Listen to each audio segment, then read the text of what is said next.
Luis de la Fuente ended the biggest ego in Spanish football with a single phone call. With a single sentence, he saved a goalkeeper an entire nation wanted gone. "He is my keeper," he said, "and I will go down with him."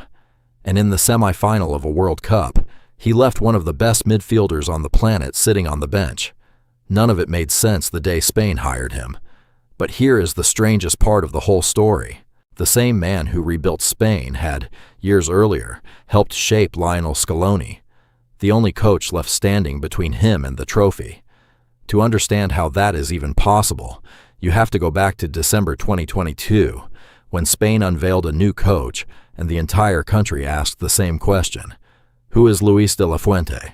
At his first press conference, drowning in doubt, he said something that sounds like a prophecy now, that if anyone alive knew the present and the future of Spanish football, it was him.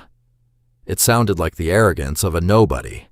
It was a man describing players he already knew by heart, because 4 years before that, Argentina had done the exact same thing. They handed their national team to Lionel Scaloni, a man who had never managed a single club in his life, an assistant given the wheel because no bigger name would risk the crash. "Who is Scaloni?" they screamed.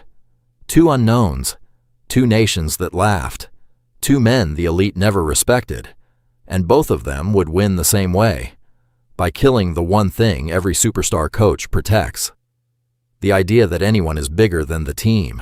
De la Fuente's first act was that call to Sergio Ramos, the biggest name Spain had, to tell him it was over, not because of Ramos, but because everyone else needed to hear that status no longer bought a place. Scaloni did the quieter, harder version.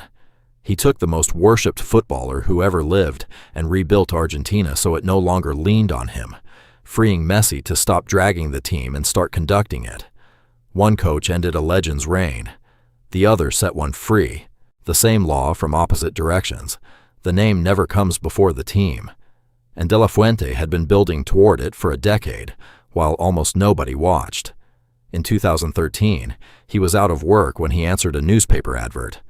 The federation wanted a youth coach. 2 years later, he was European champion with the under-19s. Rodri and Marino were in that team. In 2019, champion again with the under-21s.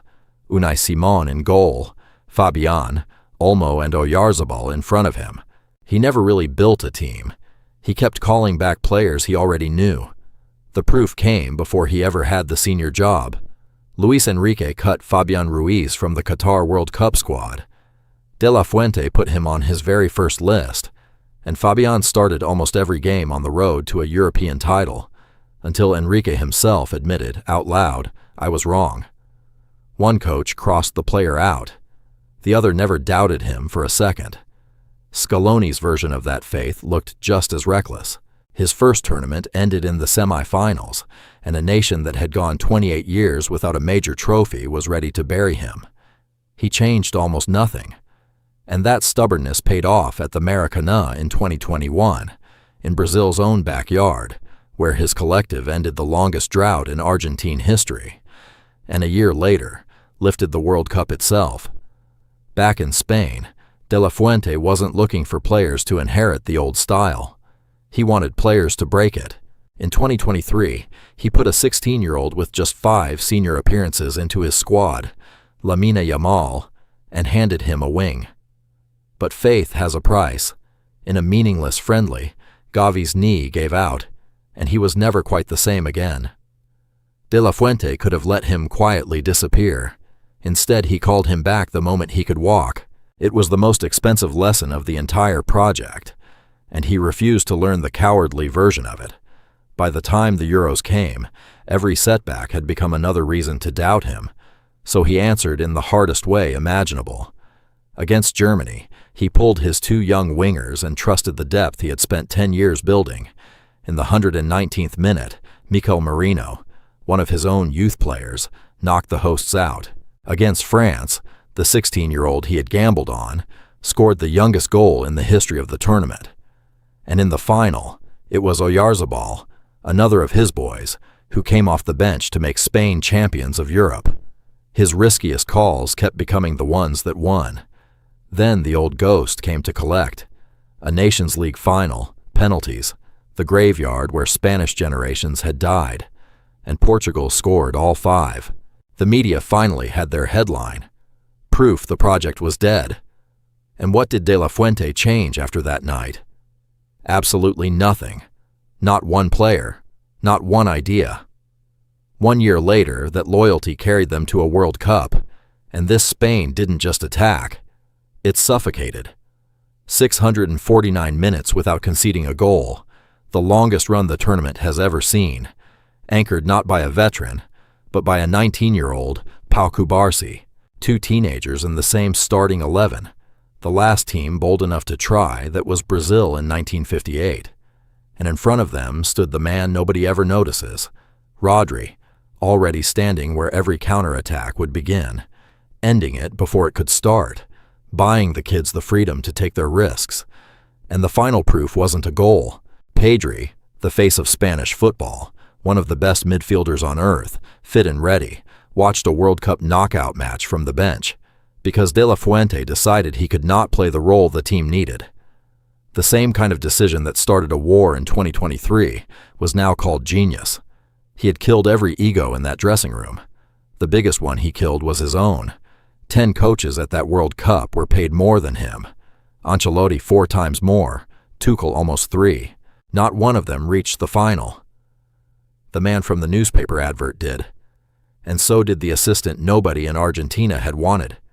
2 of the cheapest, least respected men in the game, sitting in the 2 most important seats in the world. And here's the detail that closes everything. In 2017, a recently retired footballer walked into a classroom in Las Rosas, just outside Madrid, to earn his coaching license. The instructor at the front of that room, the professor grading his work, was Luis de la Fuente, and one of the students taking notes was Lionel Scaloni. Before they ever became rivals, one of them literally taught the other how to coach. So when the last whistle blew on the final, it was the teacher who lifted the trophy.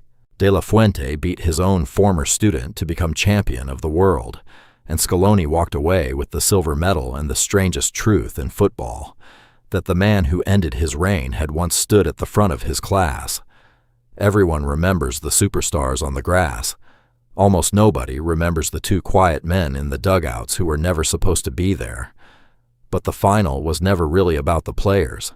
It was about a project no one saw being built, in youth teams, in empty stadiums, and in one small classroom, by 2 men the game spent years overlooking, until the day they met in a World Cup final and proved that the team, never the name, is the only thing that has ever won.